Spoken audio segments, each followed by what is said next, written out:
Hi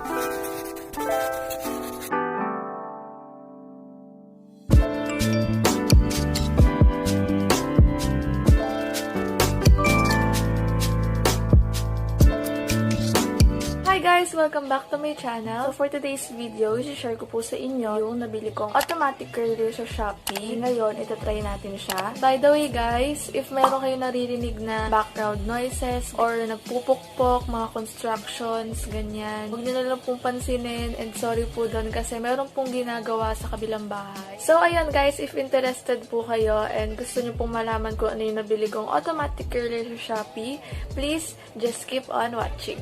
Ito po yung nabili kong automatic curler sa Shopee. Itong automatic curler is nabili ko lang po for only 195 pesos. Yes, 195 pesos ko lang po ito nabili. And then, wala po akong binayaran sa shipping fee. Pero yung original price po nito is 260 pesos.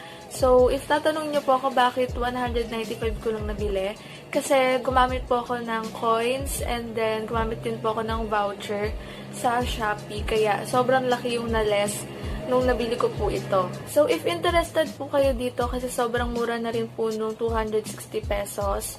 And then, pag gumamit pa kayo ng voucher nyo and ng coins, mas maliles pa yon. Ilalagay ko po kung saang shop sa Shopee ko to nabili. And dito rin po, ilalagay ko yung pangalan ng shop. Ayan. So, dyan ko po nabili ito. So, if interested po kayo, punta lang po kayo dyan. So, ito po yung pinaka-box niya, yung packaging niya. Ayan, ganyan. And then, pag in-open natin, nandyan po yung pinaka-curler. Ayan, ito. Wait lang. Plastic siya. Tanggalin ko lang. So, ayan. And then, meron siyang free na clip. Ito. Ayan, pang clip. Dalawa po yung clip niya. And then, isang suklay. Ayan, color pink. And then, meron ring manual. So, dun po sa box, may kasama po dibang manual. So, dito sa manual, nandito po kung paano natin gagamitin itong automatic curler. And then, nandito rin nakalagay yung product components or yung mga parts ng curler natin. So, ilalagay ko na lang po sa screen tong mga to.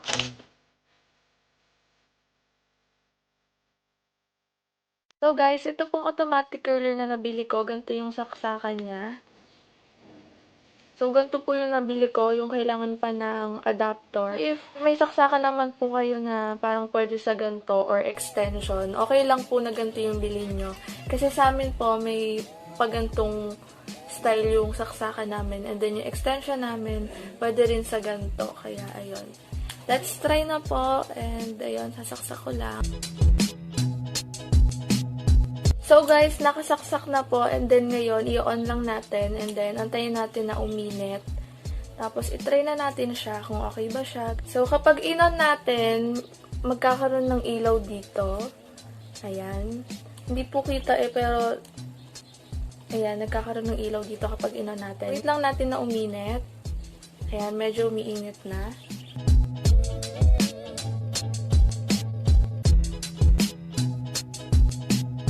Gagamitin natin yung pang clip and then syempre ito.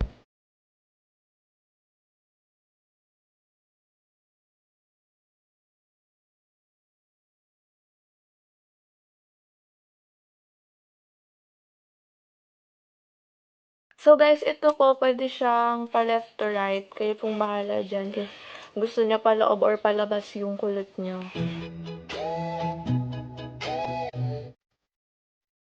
Yung hair ko pala, hindi siya ganun kahaba, hindi rin siya ganun kaikli. Sakto lang. So, itatry natin.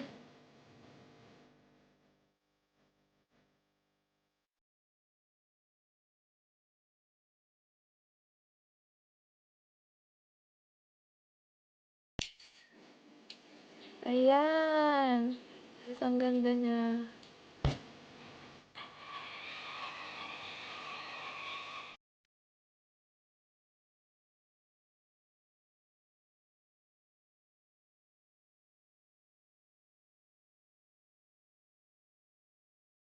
Tapos, try natin sa ganyan. Ayan. So, ayan guys. Ito yung hindi ko pa na-curl. And then, ito yung na-curl ko na.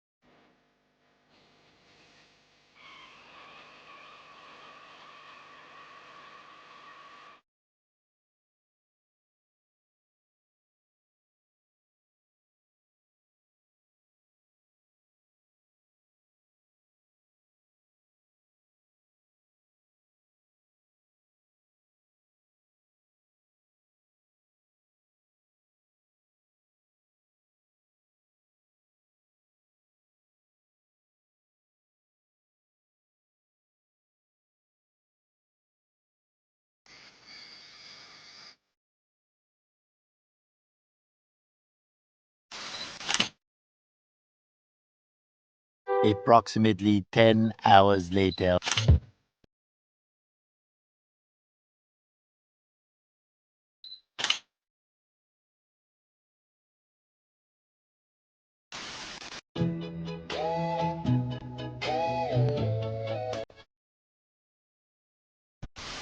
Guys, ito na po yung kinalabasan ng buhok ko. Hindi ko masyadong naayos, pero ayan. Tapos, pwede nyo ilagay itong clip. So, ayan guys. Sulit na siya and okay na siya sa akin itong curler na to. Sa halagang 195 pesos, ayan. Nagustuhan ko naman. If interested po kayo dito, punta lang po kayo sa Shopee account nila. Lalagay ko po yung link sa description box. So, ayun, dito ko na nga po yung tong video na to. Guys, thank you so much for watching. I hope po na nagustuhan nyo tong video na to. Please don't forget to like this video, subscribe to my channel, and click the bell button beside it for more videos. Thank you so much for watching. See you on my next one. Bye! Mwah!